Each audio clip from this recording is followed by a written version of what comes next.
The views expressed by our guests in the following video are solely the opinions of our guests and do not necessarily reflect the views and or opinions of the All 7 podcast show. Viewer discretion is advised.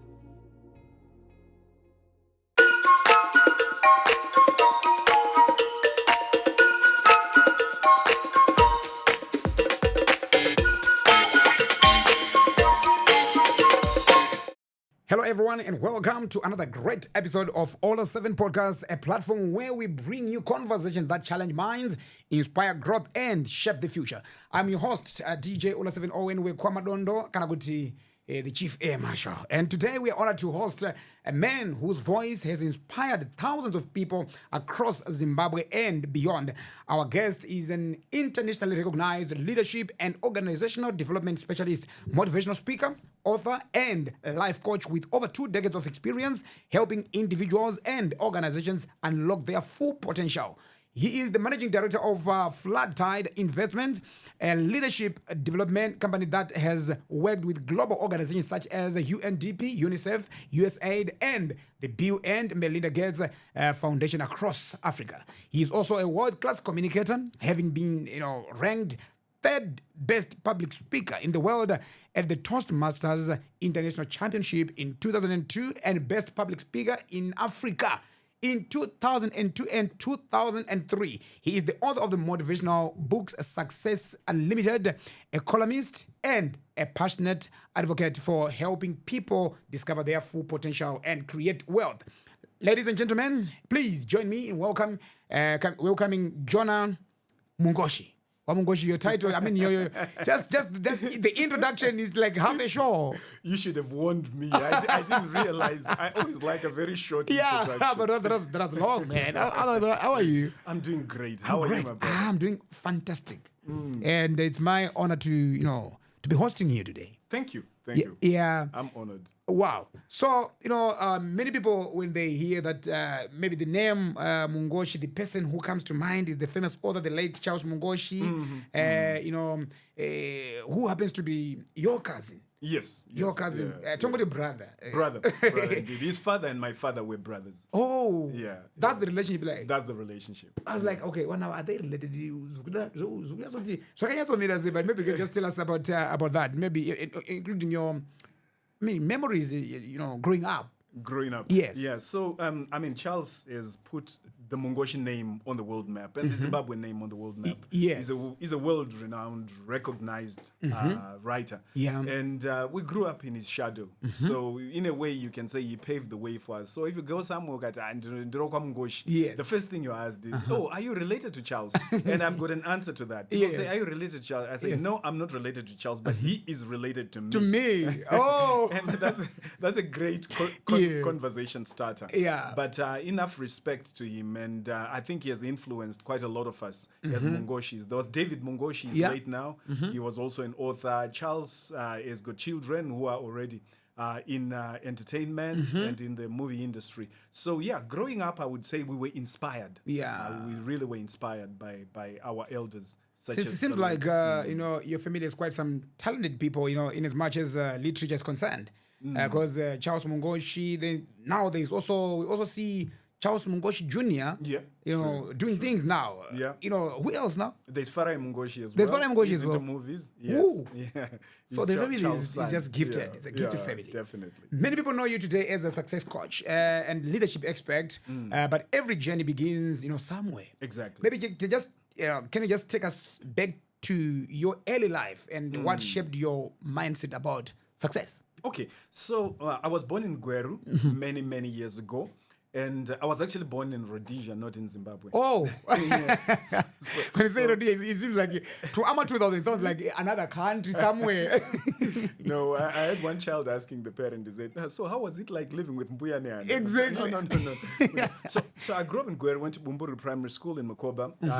Came from a reasonably humble family. My first pair of shoes, I got it when I was in grade 3. So grade 1 and 2 in the end and Snashangu. Oh. Yeah, and then I went to Fletcher High School and Thornhill High School. I did A-levels at Thornhill High School and then left Gweru for Harare and I never went back. I really settled in Harare for months. But a few things that defined me is that I from an early age, I decided on what I would do and I would take action. So, for example, when I started lower six, I was doing sciences, maths, physics, chemistry, and biology. Those are the subjects that were popular with the girls. Oh, yeah. And by the end of lower six, I realized I wasn't going to get enough passes to go to university. Okay. It's like I dropped biology. And then during the holiday, between lower six and upper six, I started doing English on my own. Wow. Right. On your own? On my own, Ooh. yes. That can only be done with those, intelligent boys. I was actually assisted by one friend. There is an older sister of mine. I mean, not a real sister, but Yeah. I look at her and say, her name's Grace Chivengwa. And that holiday, Yeah. I went to her and I said, you did literature at A level. She was now at university. Please Yes. help me. Yeah. So she sort of gave me guidelines. I went through 4 of the said books during the holiday. Okay. So when the schools opened and the English guys were going in, they found me going into their class. What are Yeah. you doing here? I said, I've joined you. So that kind of defined the way I do things. So you'll find that I then passed with a B for English. Wow. That I done in 1 year. Yeah. And then when I was at university, I took an interest in IT and I became a self-trained computer programmer. Wow. So when I graduated, I had 2 degrees. Oh. One on paper, which was business studies. Yes. The other one in my head. And I worked in IT. For the next 10 years, I was in IT. You joke. Seriously. I was head of IT at what was then called Development Bank of Zimbabwe. Wow. And from there, I was head Without that actual qualification. I think I'd gone for just one 6-month training program. Like a course. Like a course. Oh, yeah. Yeah. When I was working for Anglo American. Oh, yes. And then I was the head of IT at CBZ. And the thing is, I realized that you can take your future into your hands. Yeah. You're not defined by where you come from. Wow. You're not defined by maybe the subjects that you took at school. Yeah. I mean, a lot of people find themselves, some box, Yes. and I'll stay there. So I don't believe in staying in a lane that people have put you or where you've put yourself. I believe in continuously evolving and finding good. Pandashika at this point in my life, Yeah. I actually have this untapped talent, the potential and go for it. Wow. So that's my background. And then I'm inspired, what actually man. happened is that Pandangandiriku CBZ. In fact, before I joined CBZ, I listened to an audio recording. Think and Grow Rich by Napoleon Hill. Okay. But it was an incomplete set. A set of cassette tapes. Oh, yeah. You remember it? Cassette tapes. Yeah. And then and I couldn't find it. And I was like, I really need to listen to it. So at some point when I was at CBZ, I traveled to South Africa. No, I bought the book, I read it. And when I finished reading it, I knew the next stage in my life. I knew at that point what my purpose From that is. book? From that book. Because it just got me thinking about what is it that I really want to do? What is it that I'm one, passionate about? Yeah. And 2, that I'm really good at. And 3, that could make a difference in the world. Wow. So Christmas Eve 1999 Yes. at 3 a.m. I got up and I wrote, my purpose is to help people discover their potential and create Wow. wealth. You even remember the day? I remember the day. right. So here I was up in Rushanda in a nice job. I was in a managerial job with all the trappings. And I started thinking, I want out. Wow. I want to work for myself. Yeah. And it wasn't easy. That was 1999. And it was only in 2003, in August, that I eventually resigned from formal employment. And I started out as a coach. I think, if I'm not mistaken, I probably was one of the first people in Zimbabwe to use the word coach in a non-sporting context. Oh, really? Yes. Yes. Back in 2003. This was in 2003. Actually, it had started in 2002. Because Yes. 2002, what I did is, after reading that book, I then decided, so that I grow in this area. So I started by reading books. So there was Think and Grow Rich by Napoleon Hill. There was The 7 Habits of Highly Effective People by Stephen Covey. And there was Dale Carnegie's book, How to Win Friends and Influence People. Yeah. I read those books. I reread them. And then I studied them. And then I rewrote them. These are my versions of Zimbabwean examples where they are US examples. So here's something that I say to people. And it's not something that I came up with, but I read it somewhere. When you make a commitment, the universe conspires to help you. Wow. Now, making a commitment is not just saying, I will do this. Yeah. It's the actions that you take. So by taking those actions, focusing on myself, just improving myself, I started to attract circumstances into my life. I see. Right. And those circumstances now led me to eventually leaving formal employment in August 2003. Wow. Guys, it seems like I'm going to finish this show with wow. Because everything is just wow about this man. And I'm seeing awards here, Yes. except for these two. Let me just remove them. Because they're not fighting what these are awards. But tell me about these awards. All these awards. So I said, when you make a commitment, the universe conspires to help you. So you must be very careful about your words. Yes. So going back to Christmas Eve 1999, I discovered my purpose. And I wrote it down and I said, this is what I've been created to do. Yes. Right. So after writing it down, I then started, I would have what I call my morning power hour. During that power hour, that's when I would reflect. That's when I would read those books I talked about. That's when I would write notes. And I did this for about a year. Now, when the student is ready, the teacher will appear. Wow. At some point in the year 2000, someone came to me and said, Jonah, I know you like public speaking, but you're not very good. Can you join this thing called Toastmasters? So Toastmasters is an international organization which works through a network of clubs. Okay. So I said, okay, let me go. I went to the first one and it was nice. The people were nice, learning how to speak in public, giving you very appreciative evaluation, and telling you where you need to improve. And then I went for the second meeting and I said, I want to join. And then during the third meeting, it was a very small club. I think there were like 10 of us. Yeah. The club president said, we're having a competition, impromptu speech competition. Oh. Yeah, you just get a word, you speak. So, yeah, I'll try, but I'm new. So I did this. And then at the end, they said, you're actually the best. Wow. You're actually the best in the club. And I'm like, really? Okay. And then a couple of days later, I get a call from the club president. Says, you need to go to the to the national competition. You are representing our club. I'd never taken part in a provincial, a district, Yes. let alone a national competition. Yes. So that year, the competition was held in Bulawayo. And I went there and I represented. When I got there, they said, oh, listen, our club was supposed to send 2 competitors, one for the impromptu, another for the humorous. Yes. Now, atina munhu ari kuita humorous. Saka chitoita a speech quickly humorous. So I did those. And then I immediately got on the train to come back to Harare because I had lectures the next day. Oh, yeah. And I got a call from the club president saying, congratulations, you did not only win the impromptu, you also won the humorous. Oh. So I thought, Both. hey, wait a minute, what is happening here? And before I'd even settled, a week later I was told, oh, because you won these, you now need to go and represent us in what is called the division contest in South Africa. Wow. So I went, took part in the division contest, and I won it. And I'm thinking, all right, this is great. I'm a trophy. Yes. Now I need to go back home. He goes, no, you can't. Because we are now having the division the district contest, which is like the Southern African contest. Yes. That year it was held in Joburg. And I was taking part in the impromptu speech. I got there and it was interesting. This was way back 2001. None of the other competitors were our skin color. Yes. They were all white. Wow. And I was thinking, what chance do I have against people who speak English as a first language? Yes. But a lot of them actually spoke Afrikaans as a first Oh, language. yeah. And I took part in the competition. And I won it. Again. So I was like, wow, this is amazing. I found something that I'm good at. So they then say to me, listen, this is the impromptu speech. If you are really good, go for the prepared speech. Because prepared speech, if you win it at club, at national, at division, and at district level, the district will buy a return ticket for you to go and compete in the international competition. Oh, yeah. That's so big the next now. year, that's exactly what I did. Yeah. And I won it at club, at national, at division, at district. And guess who was on the way to the States? Ooh, Jonah! To the United States. So I get to the States and I'm learning these things as I go. Because I then realized Toastmasters at that point, I don't know now, had 9 regions.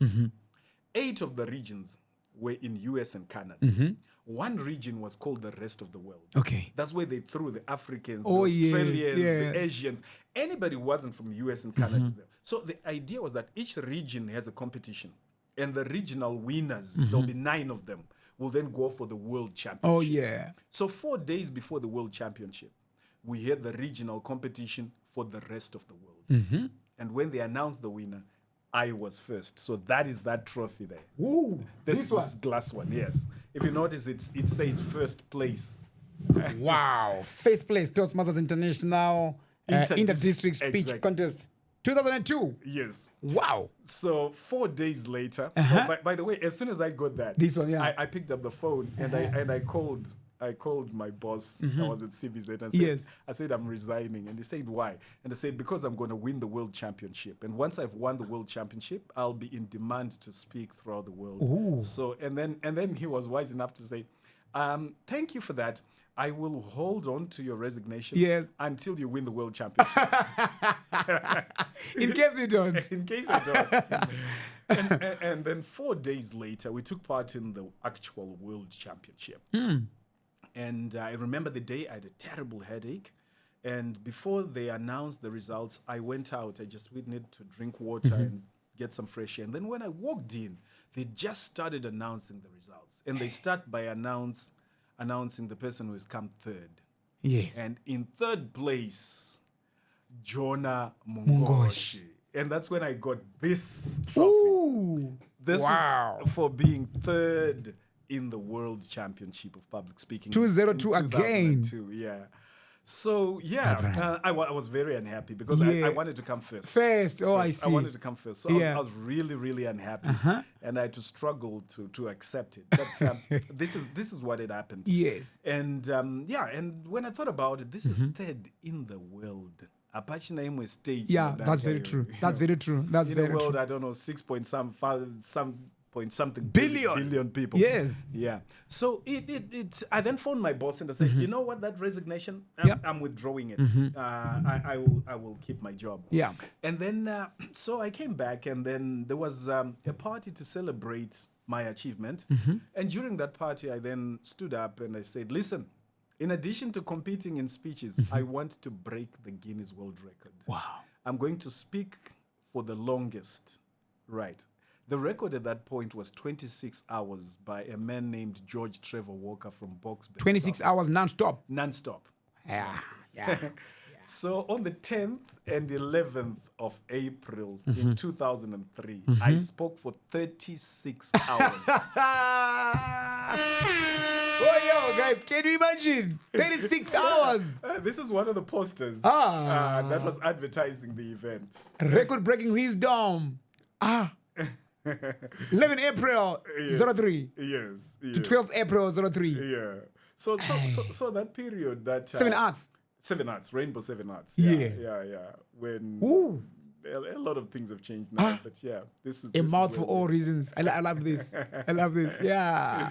Wow, congrats, man. 36 hours. 36 hours, I'm sure you took a time, to eat. Oh, I had to practice. Oh, you eat the rules then. I think they've changed now. The rules then were that you speak non-stop for 8 hours. You're not allowed to have a pause of more than 30 seconds for 8 hours. So supposing you get to work at 8 and you knock off at 4 p.m. Yes. That is 8 hours. You have not stopped Non-stop. speaking.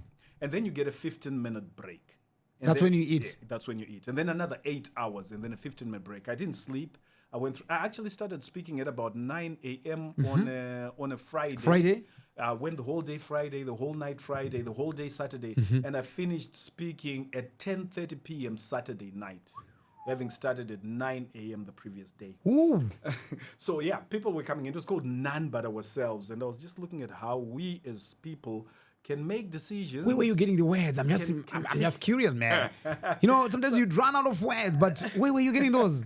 I had practiced, I had rehearsed. So I had split the whole session into 18 segments. And those are some of the segments and some of the topics that I was covering. Natural Born Success Coach, None But Ourselves, Total Success Assured, Financial Freedom for Youth, Walking the Management Tightrope, The Virtue of Selfishness, Strictly for the Insane, Brand You, The Domestic Revolution, Women Raw, Getting Things Done Right. I love this. Leadership in Chaotic Times, Effective Leadership Under Pressure. Winners Don't Quit, Marketing at the Speed of Thought, Printing Money Through Technology, Direct or Database Marketing, Teamwork, transformations, personal, company, and country. The young, the bold, and the successful get promoted, performance with results.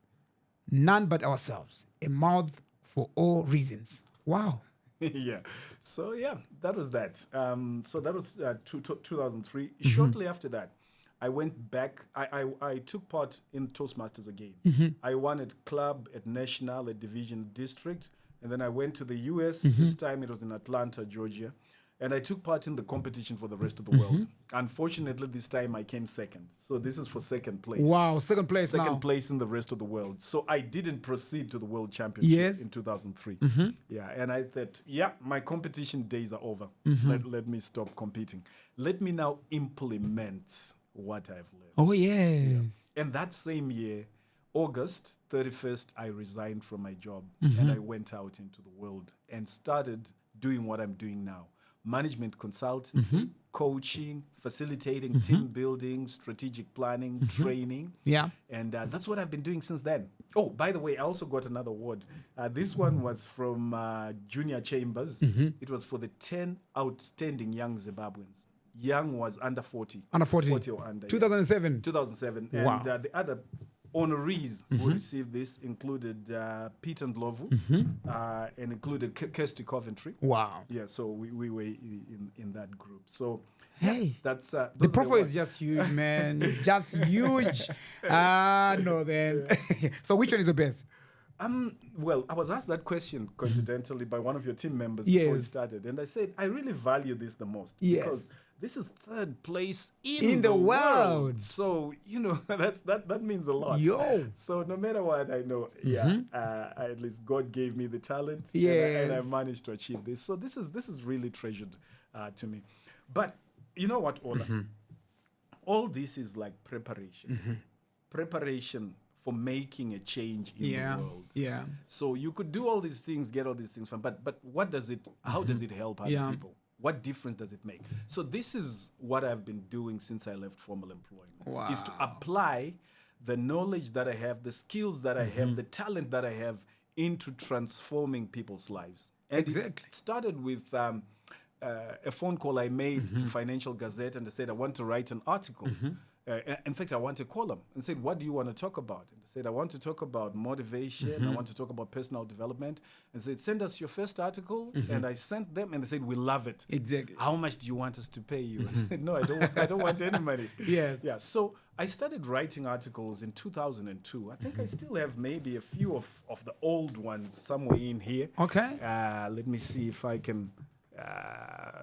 yeah, this is one The of them. man keeps his file, the records. Yeah, show me the Yeah. money. That's an article. Oh, I that's wrote. the first article you wrote. I think that was second or third. Second. But the first is somewhere in there. 18 April to 24 in 2002. Okay, show me the money. Prosper Chikoma failed a tinge. Is that correct? Yes. Yeah. I wrote about a young man called Prosper who I'd been, working with and assisting and supporting. Oh. Yeah. I don't even know where Prosper is. Prosper, if you're listening, get in touch. Prosper Chikoma. Yeah. Wow, this is huge, man. So I started writing, and in my writings, I would then put a line that says, if you want to get in touch or if you're interested in finding out more about this, then get in touch. And I then started writing for pretty much every publication. Oh, yeah. Yeah, I was writing for the Club magazine, for Edgar. I was writing for the Police Outpost. Okay. I was writing for Sky Host, the AirZim publication. I was writing the Zimbabwe News magazine from the Zimbabwe Institute of Managers. So, this is another one. I was trying to look for the first one. But anyway, the thing is, it now got to a point where I started getting inquiries. Yeah. And people saying, we know you speak. We've seen you write. Can you come and give a speech at our events? Yes. And I started doing this for free, just going to events. And then I got to a point where people say, how much do you charge? And I'm like, so I can actually charge for this. Yes. So by the time I got to August 2003, shortly after I had done this, I was ready to leave formal employment. And I knew there was a reasonably high probability of no one this kind of thing and pay for it. And that's how I got started in this business. Brother, I'm that's just how inspired. many years ago? 2003. We're in 2026. Yeah. It's 23 3 years ago. 2 decades in the game. Jonah, but before becoming an entrepreneur and leadership trainer, you worked in the corporate world and rose to the level of executive director in the financial institutions. What lessons did you learn that you are now incorporating in your journey? In your leadership growth as well. Wonderful. I think the first thing that I really would say to people listening, maybe someone who wants to grow in the corporate world or whatever you want to do, is you need to be proactive. You need to take your future into your own hands. Yeah. You need to plan. One of the things I would do is I would initiate performance appraisals with my boss, myself. So what tends to happen is that many companies, performance appraisal is done once a year. And when it's done, I don't go remember either the things you didn't do well or the recent things. But what I would do is I would actually go to my boss and say, I requested, can we just do, I need your advice. I tell you what I'm doing every 2 weeks, let's say, or every month. Yeah. We sit and review my performance. But I would then confirm what they've written and ask them and send them, let's say, an email. Yeah. I confirm this is what you said. You said I did well here, and you say this, you say this. Please confirm. And then they confirm. And I keep that as a record. Okay. So end of year, when we do appraisal, I go with these things. So it's reminding them of the good things they said about me throughout the year. Yes. So this is what I mean by being proactive. You are managing your performance and your image in that organization. So that's of extreme importance. Yeah. Number 2 is to know how to work with people. No matter how brilliant you are, if you cannot work with people, if you cannot relate well with people, it will limit your growth. Wow. It will stunt your growth. Yeah, that's so, true. So people management is important. And there are a few principles I teach about people management. One is that people don't care how much you know until they know how much you care. Yeah. Just caring for people will go a long way in making you a welcome guest rather than a pest. When you're talking to people. Number 2 about people, I say that be appreciative. When you continuously appreciate people, it's amazing how much mileage you get. And at the end of the day, in the corporate world, yes, it's partly about performance, but it's also partly about politics. And if you're playing the politics right, it will work for you. Yeah. Playing the politics right is being fair, is being upright, it's being a person of integrity. And what I found is that when I am appreciating people in their presence, in their absence, even in the presence of their bosses, I am making serious deposits in what I call an emotional bank account. So that's very important. And then number 3 is expertise. Yeah, you could like people, you could do well with people, you could seek to initiate your own appraisal, but can also deliver. It doesn't count. That's very true. You really need the expertise. And having the expertise now in this day and age is much easier than at any other time in history. Why? Because you can learn anything from these gadgets. Oh, yeah. Just about anything you want. A lot of people just tend to use this for social media, but there's a lot more you can do with it. And I'm living proof of that. I was in software development and I taught myself. And this is back then before we even had what we now have. So those are 3 important lessons that I think anybody can take and apply. Be an expert in something. And expertise is directly proportional to the time that you spend doing something. There's something called the 10,000 hour principle. If you have got average ability in something, you spend 10,000 hours doing it, you're actually better than 95% of the people who do that. 10,000 hours. Now, a lot of people don't realize this, but just by applying yourself, I mean, look at you, Ola. Yeah. When you started on radio, you probably had not done it before. That's very true. But you invested time into it, and look where it's got you. NAMA awards, and all the other things that have come with it. So those are 3 very important lessons that I think people need to learn. Guys, I hope you guys are taking some notes. I think on this, interview, you need a pen and a paper and notebook, actually, to write things down. Learn from this. Because if you miss it for good. You are widely known for, as one of Africa's greatest public speakers. Like we mentioned, Madara Nyem Awards, Amaga Wina, coming 3rd in the world, at the Toastmasters, World Championship. But I want to understand from you, Mkomaguti, what was the experience like, representing Africa, on a global stage? Oh, it was amazing. It was absolutely amazing. It's something you will never forget for the rest of your life. Yes. The stage at which we were doing this was huge. I mean, it's one of those big ballrooms in a major hotel. You got people from almost everywhere in the world. Yes. And you stand up, and the good thing about Toastmasters is everybody's wishing everyone well. Yeah. It's a very appreciative audience. And when you stand there, I mean, there's the butterflies running around in your stomach, and you stand there. And I remember when I gave the speech that got me the third prize, I got on the stage, and people are like mumbling. Yes. And then I smiled, right? And then I went serious, and the room went deathly quiet. No, it's not time for serious business. And then I started, and yeah, it was amazing. Wow. And then you feel the adrenaline, pumping. Yes, because public speaking, is one of the biggest fears many people have. Exactly. But I want to understand, what is the secret, to becoming a powerful communicator? Oh, right. Okay. Now that's an interesting one. I think the most important thing is focus on your message. That helped me a lot in managing nervousness. Because what happens to make you nervous is what you are thinking about in the back of your mind. If you're thinking, what if people don't like it? What if I make a mistake? Yeah. What if I choke? I mispronounce a word? Yes. And the more you think about that, the more nervous you get. Yeah. So I've seen presentations where someone goes and they are a lousy speaker. They mispronounce words. Yes. Their English is not good, or their Shona is not good. Yes. But everybody's hooked on to every word they say because they believe in what they are saying. It's sincere, it's genuine, it's appropriate, and it applies to the audience. So when you focus on the message, this is the message I want. This is the take-home message.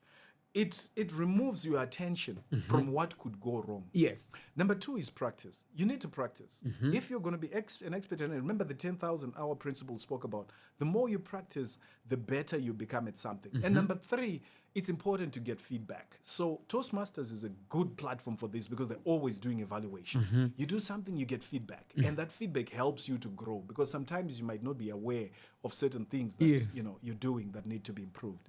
So yeah, those are the things I would say about being a communicator. There's a lot more. Yeah, but that's in very the time true. we have.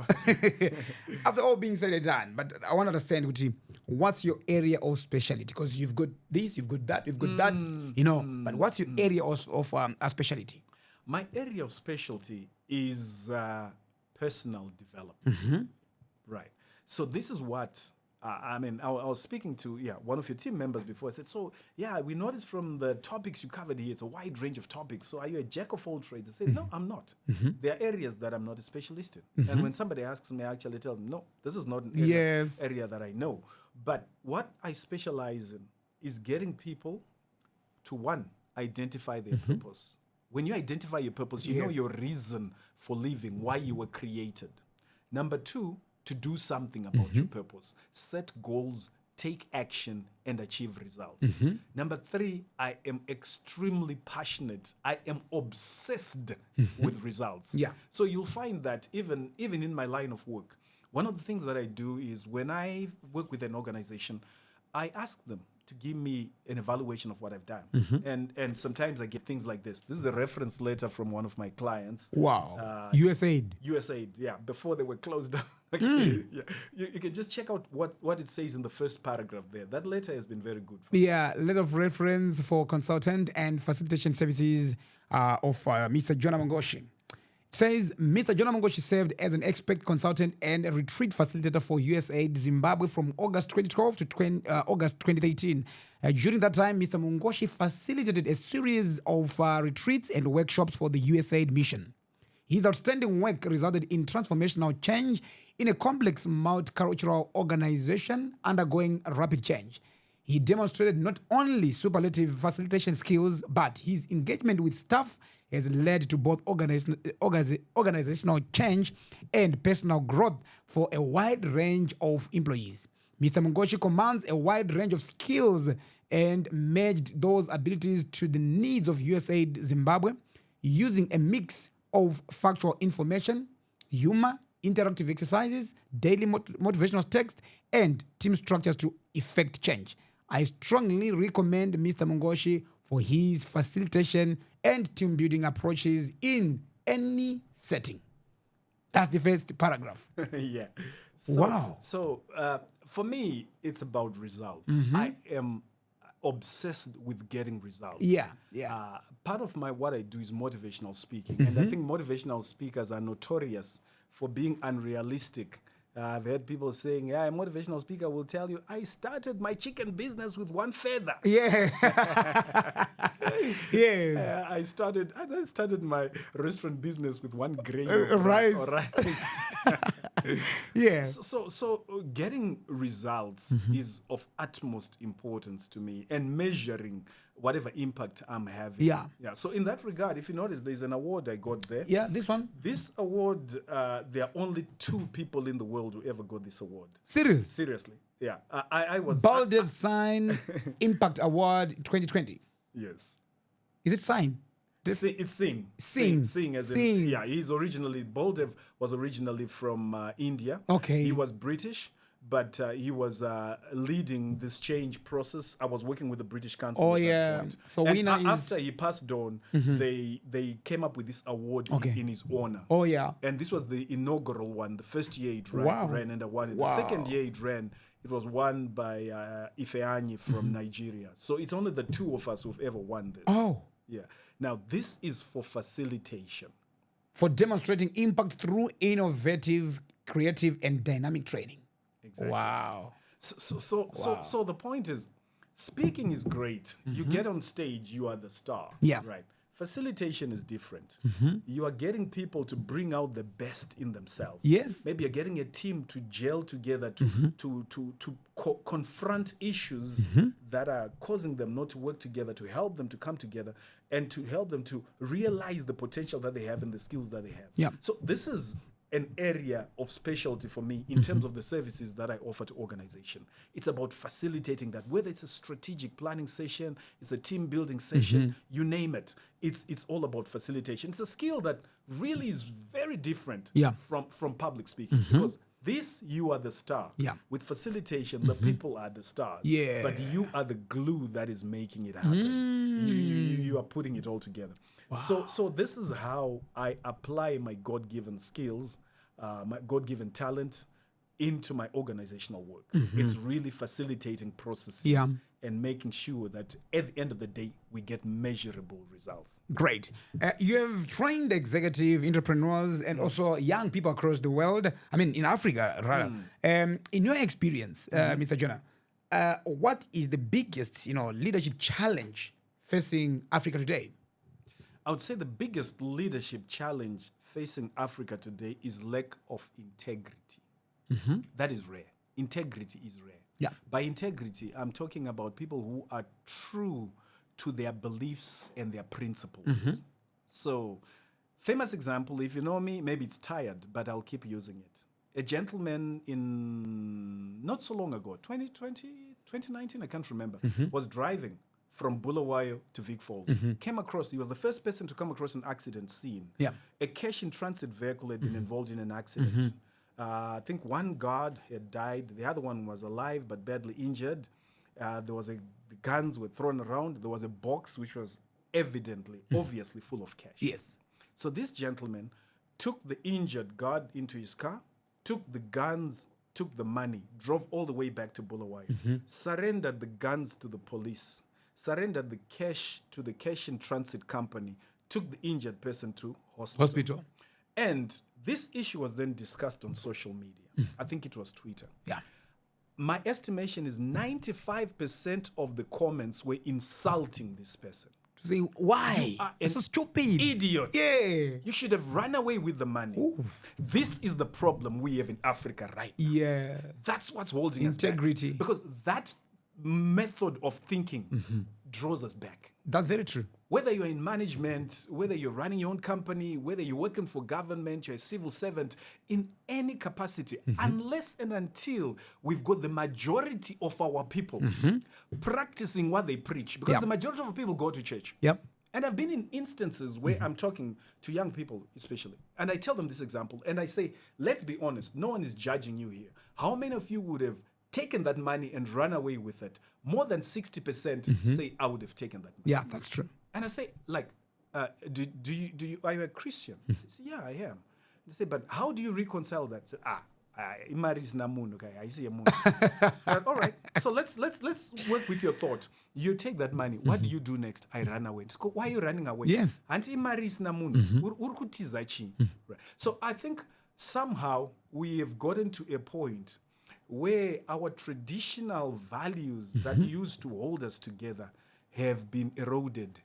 I think we have sacrificed our principles on the altar of materialism. So one of the things you'll find about me is that I would rather be poor than have money that I have gotten the wrong way. Oh, yeah. I would rather. And that has caused me some problems where people say, you talk about this, but look, you're not driving a fancy car, Exactly. you're not doing this. And I say, you know what? I know my purpose. My purpose is not to have a lot of money. My purpose is to help people discover their potential and create wealth. Wow. And there are people who have used my principles to a point where they have actually created wealth. You can read the first one there. This is from, you can read the first name only. Okay. Don't read the surname. Okay. Shanduko. Yes, Shanduko. Yeah. Okay. The first one is, should I read the... Maybe leave out the name. Leave out the name completely. The real game changer for me was setting goals at the beginning of the year, the depth of questions and the personal reflections I had to go through in the process. Because of the goal setting exercise, using the Shanduko template, I achieved the following. 1, more than doubled our business revenue. 2, built 2 residential houses, 1 completed with a roof and plastering and another one up to roof level. 3, deposited for a residential stand. This was unplanned. In short, Shanduko opened my eyes to a world of possibilities. Right. So what I'm saying here is this. This is my purpose. Someday when I die and I stand before God and He says to me, what did you do with the talent I gave you? I've got these V11s. Yeah. Maybe I'll ask them to bury me with this. With these ones. So the point is, I've started, and this is my passion right now. This is the most important project I'm doing in my life. Yeah. I have a group of people who are dedicated and committed to their own personal development. And together we've formed what I call the Success Family. We have 2,600 members in the Success Family. And basically, we meet through WhatsApp. So you send a message to the WhatsApp group if you'd like to join. Yes. And then we send you a form. You have to complete a form. So it's not like, we are a mess. Yes, yeah. You complete a form, and then we look at the form. And if we realize you're serious enough, we accept you into the Success Family. And once you're in, there's a rhythm of activities that we do. For example, we ask people to share their breakthrough actions at the beginning of the week, every Monday in the group. We have what we call... Challenge of the week, where we're giving you challenges on things you can do. We have what we call Victory Hour on Friday, where we celebrate our successes. And then we have discussions in the group, topic of the week. And in addition to that, I also post audios and daily, every single day, a video clip of a teaching that I give. And so people build networks among themselves and also benefit from some of the teachings that I share and that other members share. So the idea is to support each other on a journey where we are seeking to fulfill our God-given purpose. And then there's an inner circle. So Success Family is free, but there's an inner circle where you pay a small amount, and that's Shanduko. So for Shanduko, it's intensive. So this is for the people who are serious. And it's a small group. We've got about 80 people in Shanduko. Wow. So these are the people that I work with very closely. These are like my inner circle. So this report you read is from a question that I asked in the Shanduko. And I say to people, why are you in Shanduko? How have you benefited from it? Why have you continued to be a member? And this is one of the members who's just sharing what the benefit that he has received from being in Shanduko. So as I was saying, to me, a measure of the effectiveness of my work is not just how I feel or how it makes people feel, it's the results. The results is evident from the reference letter that you read. Results is evident from this feedback that you just read from one of the members. So this is really what I'm passionate about. And when I'm looking at being on social media, which you're helping me to do, it's primarily to help more people discover their potential. And when I say create wealth, I don't just mean material wealth. Because you can see people who've got a lot of money and, hey, he has committed suicide. I'm like, how could he? I mean, he's got an answer to every problem. But the point is this.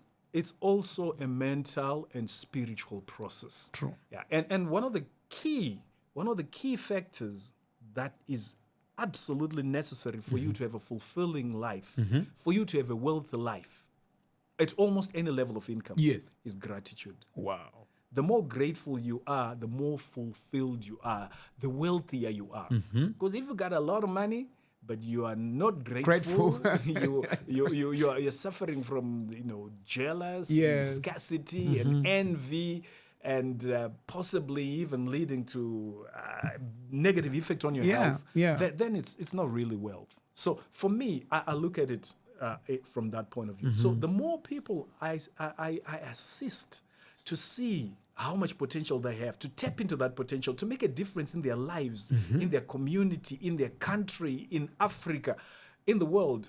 Hallelujah. Yeah. That's what I was created to do. That's very, very, that's so profound. You often talk about purpose. How can a young person who feels lost begin to discover their purpose? Because many people have potential, but never achieve success. What do you think, holds people back from reaching their full potential? Yeah. Let's start with success. I look at success as the progressive realization of important goals. So I look at it as a journey. Yeah. Right. So sometimes people I want to wait until this has happened. No, you can start feeling successful now as long as you are taking steps towards fulfilling that goal that you've set for yourself. Yes. So when it comes to purpose, I believe purpose is one, the reason you were created. Two, I believe purpose is the application of your talents to make the world a better place for you and for other people. Yes. So, starting point is looking at your talents. What are your talents? Talents are like seeds. They are God-given capabilities that are nascent in you. Zviri mauri, but zvinoda kusimwa, kudiridzwa, zvigotumbuka, zvigokura. Unlock full potential. Yeah. Exactly. So I look at that and I say, if you look at yourself, you can, by reflecting on your life, realize where you're talented. Number one, what are the things that you have managed to learn easily or faster than the average people? So if we had to take, let's say, Ola here, and let's say, tell me about a soccer player that you like. Come Billiard. We take Kama Billiard. We'll put you there. Yeah. Maybe Muri 7 years old, Mason. And we can see after a while, the stage, what Kama is doing with a ball is at another level. Yes. We can begin to see, that's an indication of talent. He has managed to learn and master certain skills in a very short time. Number two, we can look at even accolades, awards that you get. It might not even be an award. It might be feedback, positive feedback. Yes. Whenever you do this, people tell you, wow, that was amazing. You did a great job. And these are people are generally honest. So that also begins to give you an indication of the kind of area. So awards, I mentioned, you can be looking at the awards. And then number four, if it's something you're talented in, when you do it, sometimes you lose track of time. It's just, you're seized with this thing to the extent that you've got so much enthusiasm, so much engagement. So all those help. And now when you find that, it kind of gives you a very broad area. But you now look at, how can I take this and develop it to a point where I can apply it? Yeah. Yes, public speaking was fantastic, but how can I take this public speaking and develop it? Through trial and error and learning and opportunity, and when you make a commitment, the universe conspires to help you. Coincidence is okay. I then realized facilitation, learned about facilitation skills. And then I say, how can I use these facilitation skills? I realize a need in organization, in companies, a need in society where somebody can make things happen by facilitation.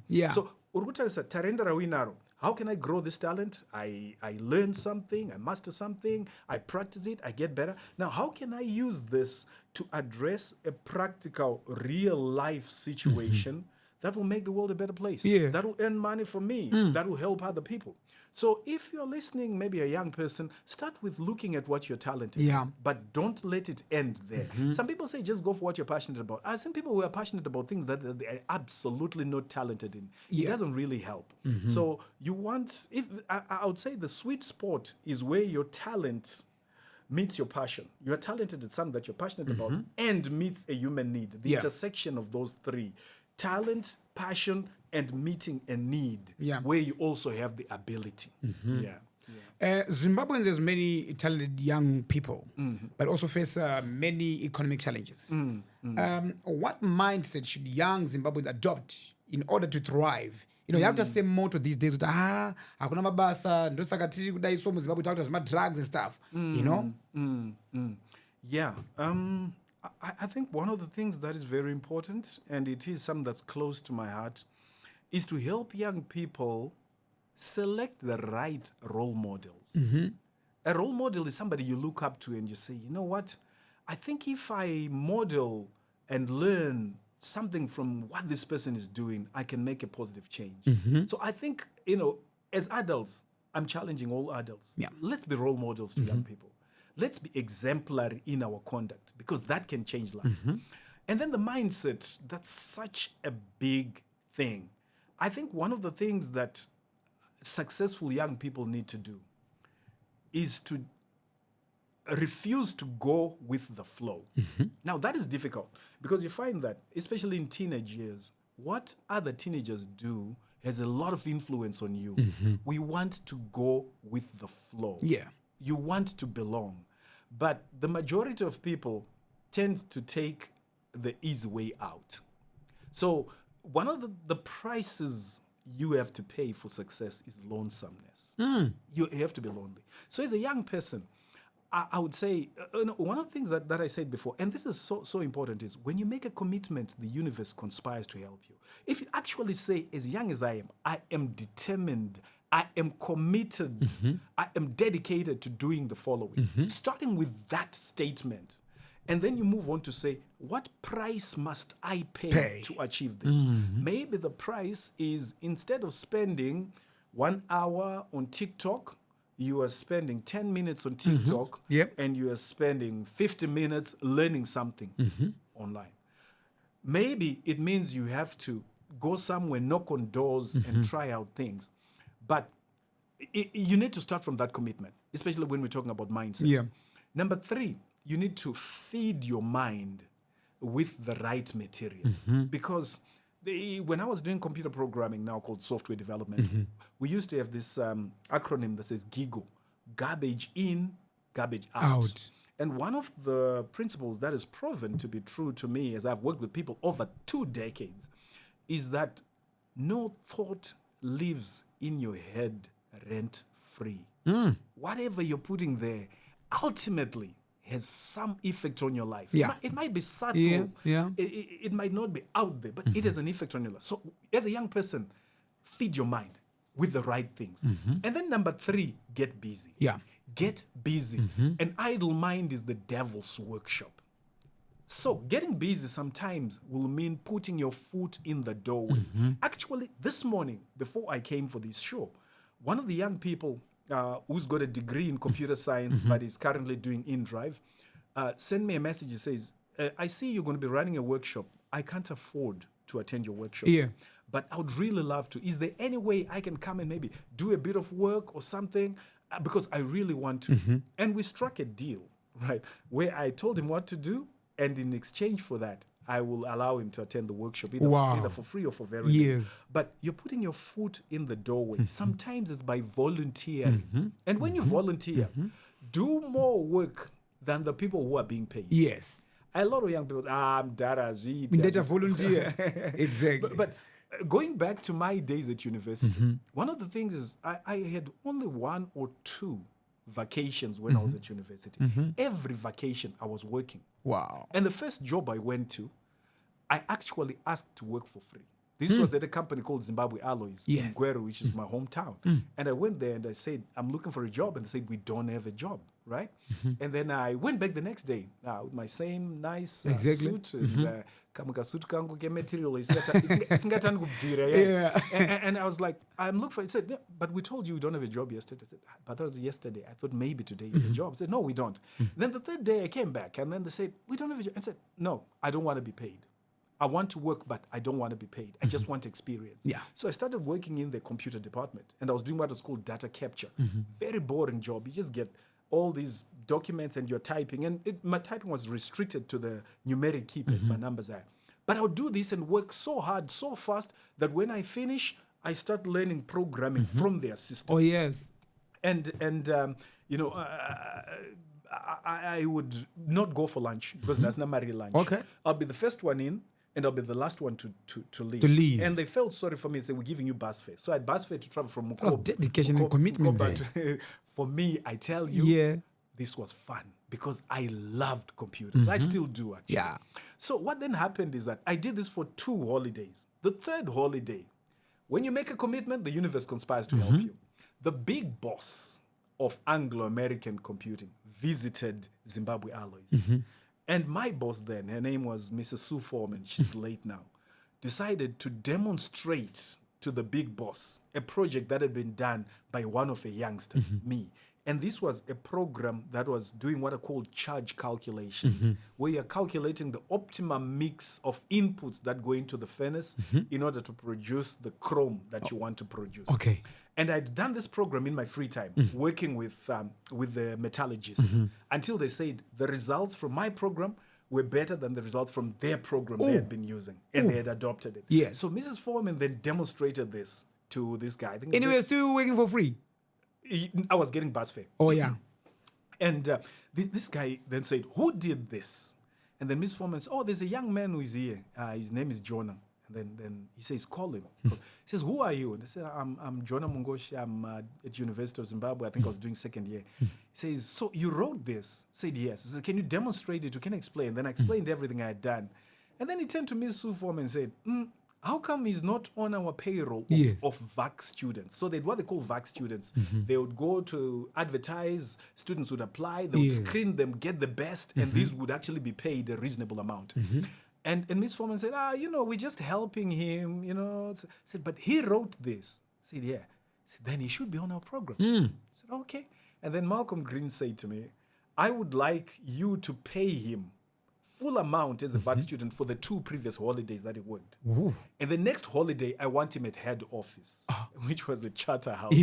But this came from volunteering. Exactly. So I'm saying to young people, find a foot in the doorway. Yeah. You could work for little, but as you are working, make sure you get one of these. What is this? A reference letter. A reference letter. Because everybody says, want to know your experience. Now you've got an experience. These people might not pay you. Yeah. It might not be for long, but if they can give you a reference letter, you've got a starting point. That's very true. Because as somebody who has interviewed people, I am more interested in evidence of your capability than I'm interested in the A's and B's of what you crammed at school and managed to regurgitate in an exam. Yes. So this is something that young people can do. And try out things. As a young person, do what you can where you are with what you have. Hey. Do what... A couple of weeks ago, I was talking to a young person who's running 3 tuck shops in Ushokunze. And he just started with very little, very little. So one might say, well, a tuck shop is not a real business, etc. But this guy is growing. And besides the tuck shops, he's also got, he's selling gas. He's got a place where he had like 3 places where selling gas. And somebody advised him, no, you are not maintaining standards. Close the other 2. Yes. Make sure you're maintaining the right standards for the one you are running. Because this is dangerous business. So he listened, he closed this. And his name is Oscar. Yeah. So I'm saying, as a young person, don't go with the flow. Don't do what everybody else is doing. Don't be idle. Feed the right stuff into your mind. Try out things. Learn. And be ready to put your foot in the doorway by even starting with volunteering. You told me about the Gweru Alloy, but I also want to understand, because we've worked with major global organizations like UNICEF and USAID. You've got the reference letter here. And the Bill and Melinda Gates, that's big. It's not like, these are not small organizations. These are big organizations. Yes. So what lesson did you learn, working with international institutions? Lessons that I learned with international institutions, I think the main one is that they've got systems. System, it's extremely important. When you've got a system, then things will happen in a predictable way. Pretty much the same, regardless of where you go. So I think this is a lesson even for our own entrepreneurs, our own businesses. We need to put systems in place. Sometimes I use the word system as an acronym to say it stands for save yourself time, systems, time, energy, and money, right? So that is of utmost importance, having systems in place. And then the second thing is the importance of training, continuously training. We are in a world that is constantly changing. Yeah. And you find that if you don't upgrade yourself, in a very short space of time, you become outdated, obsolete. I was saying to people, when I started using computers, we did not have a mouse. We did not have laptops. Yes. So what were you using then? We had keyboards. We did not have that user interface. Yes. Windows. Paingori neka letter kaneka C ne colon neka R, and you had to use commands. Like we're using an operating system called DOS command. So I'm saying, if it had been that I never upgraded myself, and this is all I knew about computers, and then you put me in front of a modern laptop today, I would be dangerous. Yeah. Because I would know how to function. I'll probably mouse and gonzo. Exactly. So the point is this. Yeah. You need to continually upgrade yourself. And I found that most of these organizations, international organizations, constantly invest into making sure that people are upgrading themselves. Because things become obsolete very soon. Yeah. The third lesson I would say is no matter how big or how small the organization is, ultimately, you need to know how to work with people. Yeah. And I've come up with what I call the 12 key people principles. And I've shared a couple of them with you. One of them is that people don't care how much you know until they know how much you care. You care. Another one is be appreciative at all times, under all circumstances. Yeah. You are far more effective with someone whom you constantly appreciate than with someone whom you constantly criticize. And when you appreciate somebody and you have created that much goodwill from appreciating, excuse me, please, let's talk.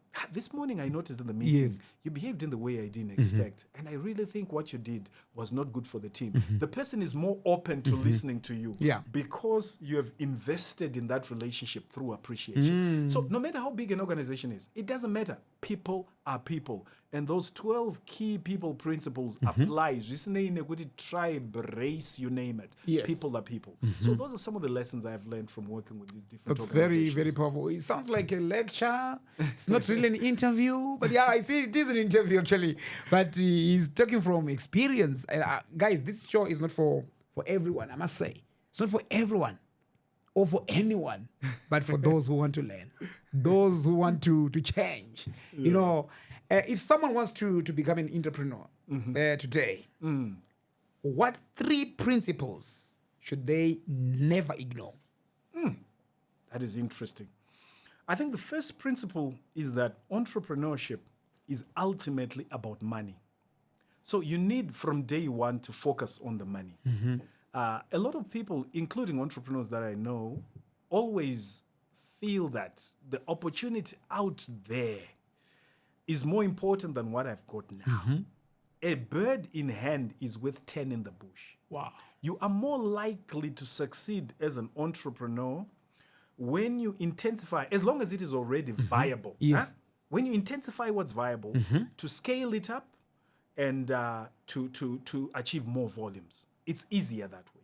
So I found sometimes people get infatuated by the idea. The idea, and as an entrepreneur, you are not looking at... So when you look at the money, that takes me to the second principle. When you look at the money, then you do what I would call ready, fire, aim. Instead of ready, aim, fire, ready, fire, aim. You develop idea kako in such a way that you can quickly test it in the market. Yes. Because there's so many times when we assume, the market will respond like this, and then it responds like that. Yes. So whatever idea you have, the sooner you can take it into a testing phase, the better. And once you test it and you find it's not working, don't be emotionally attached to it. Be ready to discard it. Or if it needs to be changed, then change it and see what you need to change and make better. So for me, that is very important. Number 3, get to understand whatever business you're going into.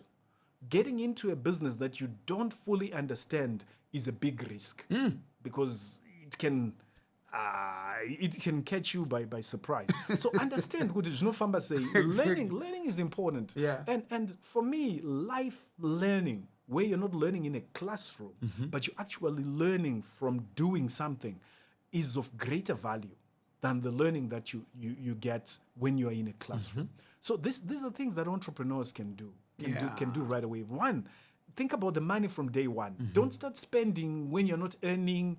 If you're earning a little, look at how you can make it grow into earning more. Yeah. That is of utmost importance. Number two, don't get too excited about an idea you have not tested in the market. Ready, fire, aim. Take it into the market. Try it out. See how it's working. And then once you've seen how it's working, you can tweak it, you can change it, you can improve it. And as you improve it, you can see. And number three, know the business you're getting into. Learn. It doesn't mean that you wait until you know everything. A lot of the things you learn by doing. And as you do it, you get feedback. And that feedback is learning. It informs you what you can do next. That's powerful. You have written newspaper columns, authored books, and hosted motivational program on Star FM. So why do you believe media platforms are important in shaping people's mindsets? Media is powerful. It's a really powerful tool. And I think when I look at what has happened in the past, especially in the recent past, for example, the COVID times, we really found that although things were not happening as normal, with the technology we have, you had information going viral in a very short space of time. So media is a powerful tool. It's a double-edged tool. Yeah. It can be used for positive purposes or for negative purposes. But because of its reach, it reaches so many people. I'm not even too sure about the penetration of cell phones in Zimbabwe, but I remember hearing someone telling me that we've got more cell phones than people in Zimbabwe. In other words, we've more than 100% penetration. So when you think about it, this is a very powerful medium. Radio is a very powerful medium. Yep. It can reach a lot of people. So media is of extreme importance, and care must be taken in what we share on media. And know that whatever you're doing is impacting someone That's very true. somehow, Yeah. somewhere. And hence things like cyberbullying, etc., are really a no-no because you can destroy your life. That's true. You can destroy lives out there. So I have seen, for example, I told you I've got 2,600 people in the Success family. Yeah. And these have come through media, primarily radio, where I just give my number and people send the word join and they join. So indeed, it is a powerful tool that must be used responsibly and with care. So do you think we as the media are playing our role in doing that? Well, I would say yes, to a great extent. To a great extent. The thing about media, though, is there are aspects of it that are easier to control, and there are aspects that are harder.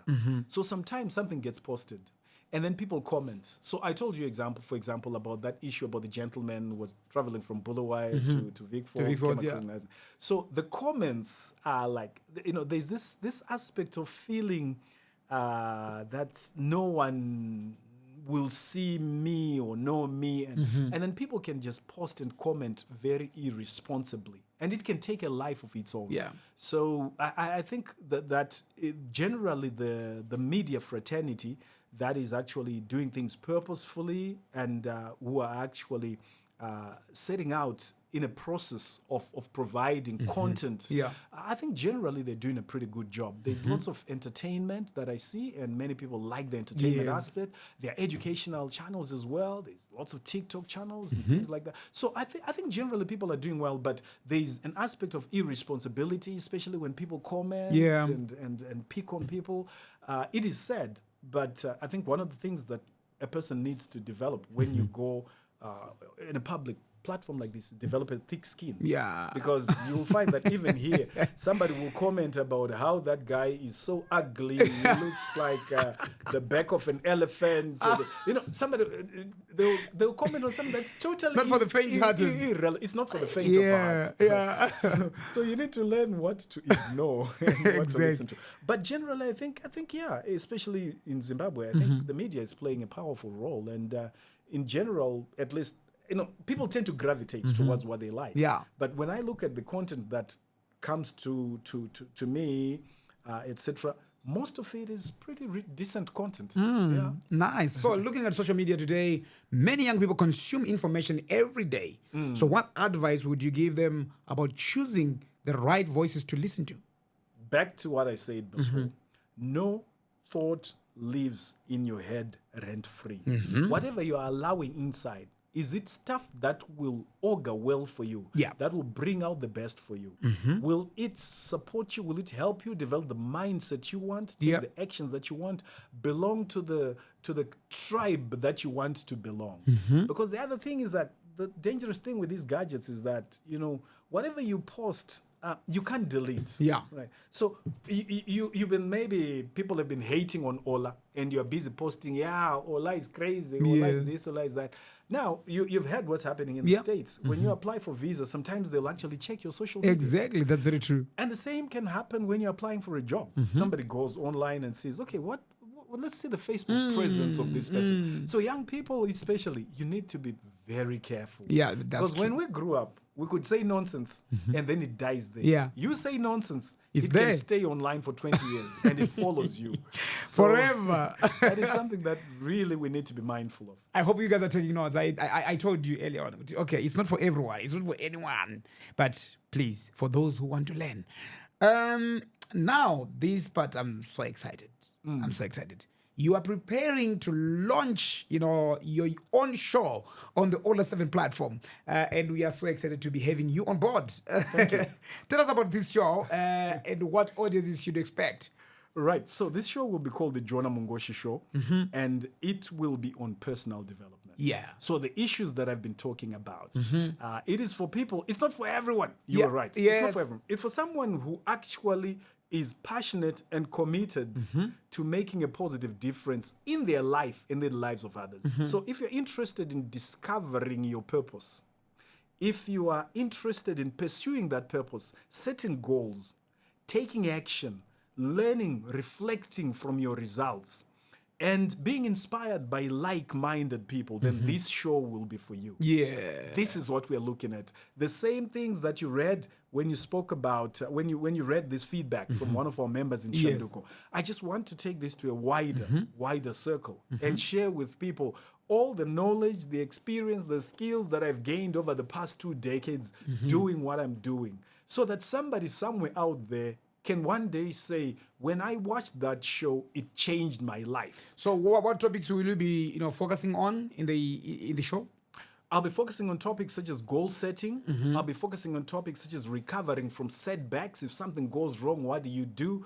I'll be focusing on topics such as how to build strong networks with people. I'll be focusing on topics such as starting on a shoestring, really starting with nothing. Yeah. I'll be focusing on topics such as how to continuously improve yourself and be a lifelong learner.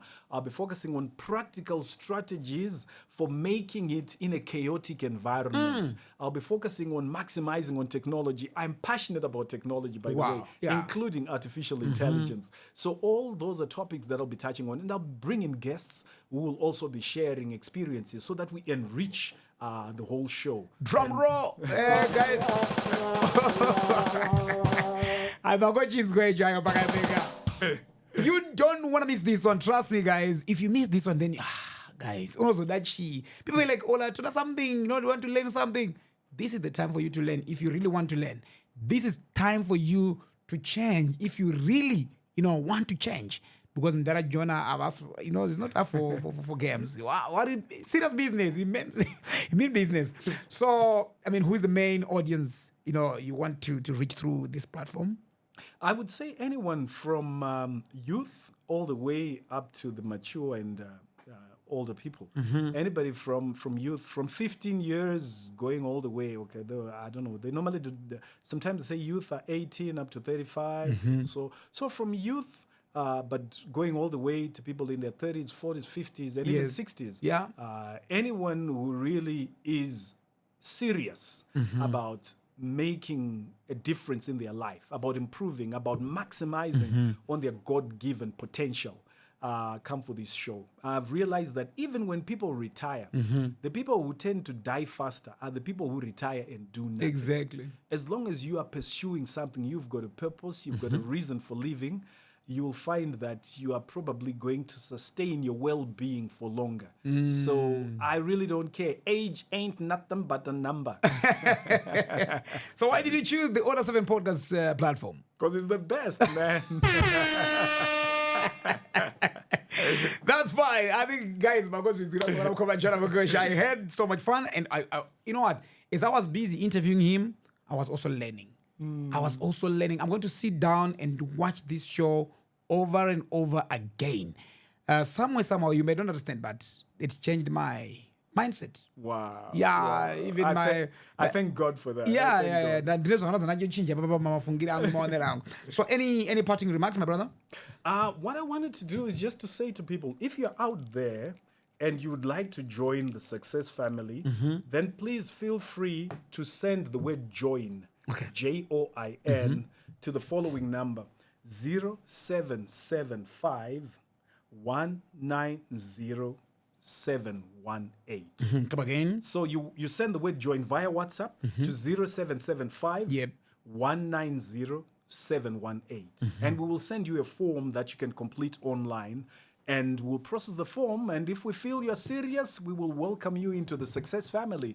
And it's absolutely 100% free of charge. Jonah, thank you so much for joining us today and sharing your incredible journey and also wisdom with our audience. Thank you. Ladies and gentlemen, that was Jonah Mungoshi, leadership coach, motivational speaker, and soon to be a host here on the All 7 Podcast platform. Make sure you subscribe, share this conversation, and also stay tuned for Jonah Mungoshi's show. Upcoming show, right here on your #1 podcast. I'm out.